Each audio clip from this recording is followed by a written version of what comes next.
서울의 지하철 노선도를 본다면 6호선 종착역쯤에 원으로 도는 노선도를 볼 수 있습니다.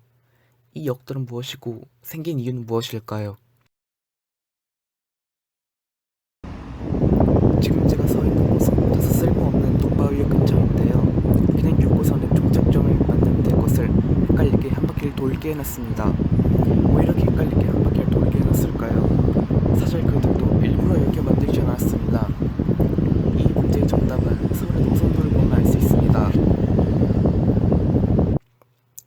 6호선의 응암역을 보면 응암, 역촌, 불광, 독바위, 연신내, 구산, 다시 응암역으로 오는 노선도를 확실히 볼 수 있습니다.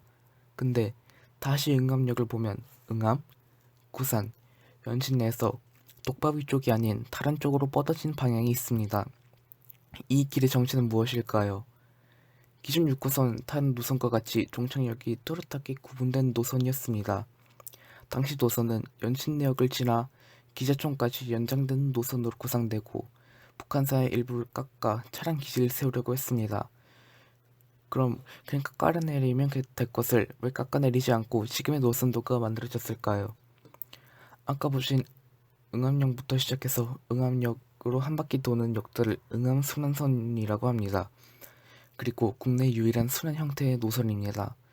이 응암순환선이 만들어진 이유는 몇 가지 있는데요.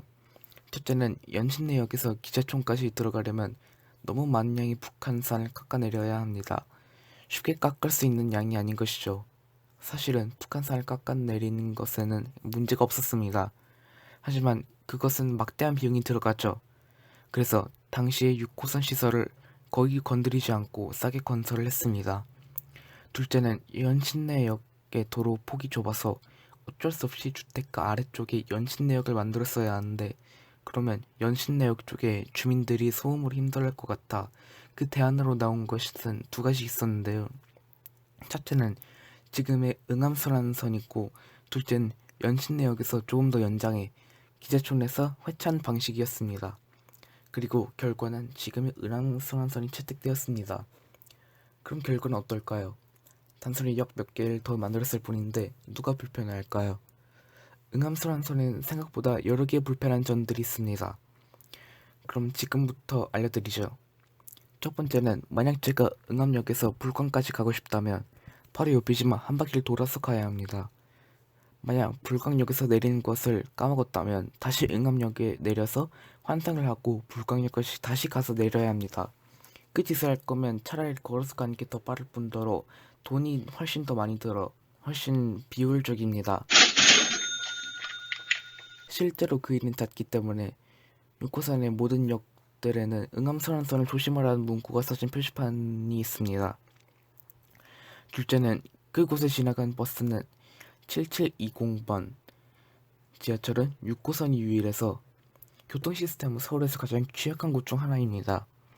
이 응암순환선은 북한산으로 가는 길을 더 편하게 만든 노선이라고 하는데 연신내역이랑 북한산은 얼마 차이가 나지 않기 때문에 그야말로 쓸모없습니다. 그래서 응암순환선은 대한민국 10대 미스테리로 남아있습니다. 그럼 어떻게 할까요?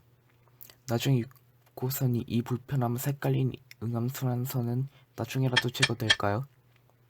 응암순환선은 제거되지는 않을 것 같습니다.